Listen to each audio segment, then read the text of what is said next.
And welcome back. The New England Society of Information and Technology is hosting a computer clinic this weekend. It's an opportunity for folks to find out what's wrong with theirs and get it fixed for free.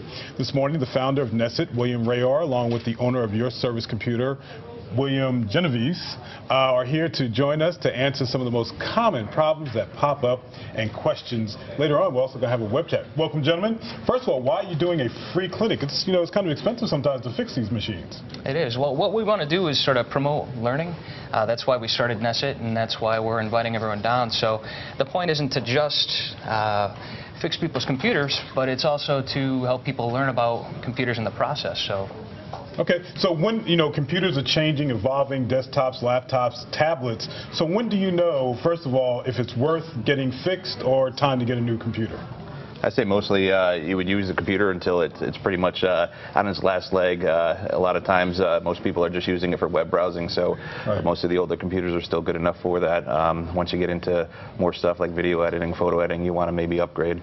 So we're finding most of the problems that you run across, are they hardware, software, viruses? What are the most common problems? Most common problems are usually viruses or malware-related problems. Typically, their computers get infected, and a lot of the problems we see are problems with the fake antivirus and viruses. Okay, so let's first of all tell people where to go on Saturday and what they should bring and what they shouldn't bring and what they should be prepared to have happen once they come to see you. Sure. On Saturday, you'll want to bring the tower itself. Mm-hmm. We've got monitors and keyboards and mice, so you don't have to bring those things. And you'll just go to 290 Pratt Street and just take in Meriden. Okay. Yep. And just take the stairs up to the second floor, and signs will guide you right into our space. I should say, even though it's free, you do accept donations just to help the cause, to help help folks who are volunteering. Or old equipment too. Right. Yep. So we have some questions. We've been asking people all week questions to email us and to see if we can answer some of this. This is from Marcia. After downloading an IRS form from irs.gov, I noticed my homepage changed. I no longer had the Windows Explorer icon in my address bar.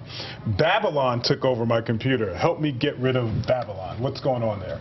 Most of the time when you install certain programs, they have some third-party apps that install with it. Most of the time it's as simple as removing a checkbox while you're installing. You just got to be very careful of some of the stuff that you're putting on the computer. Even going to a irs.gov site, that could happen as well? I mean, they could have got it from another app. They just probably didn't notice it until they went to the IRS and noticed something had changed. But a lot of times most of that stuff is coming through some other programs that they're installing. Okay, well, this is from Diane. Just to remind folks that we will have a web chat, so if you don't get your question answered now, you can certainly get it later. I believe I have a virus. When I go on it, it says increase the size of your paging file. All my icons disappeared. It let me go on for about 10 minutes, then cuts me off. What's happening? Well, that could be two problems. Typically, when you see all your icons disappear, that may actually be part of a virus. A lot of viruses and malware will actually try and hide all of your desktop icons, but the paging file error message is actually a common error message, and that has to do with how many programs you're running at the same time. So it may just be a matter of restarting the computer. We try and do that first, but there may be an infection that may be causing the icons to disappear. All right. This is from Bob. He says, I have an Acer Aspire laptop. My problem is the volume will automatically increase to full volume whenever it wants to. What can I do? A lot of times on the newer operating systems like Windows 7, they have their own separate volume controls for your browser, for certain programs.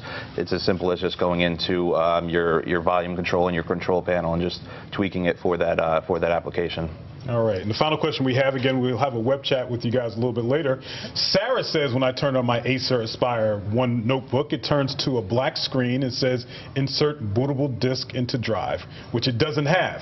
But if you hit the power button, it will restart and come up normally. The computer had a virus come through iTunes 18 months ago, but I scrubbed the hard drive and reloaded everything. Is my computer salvageable? There's a lot of stuff going on there. Hardware, software, iTunes. Yeah, it sounds like a lot of times if you have a USB device plugged into the computer when you start it up, the computer may actually try and start up off of that USB device, but it sounds like there may be some other issues going on with the computer.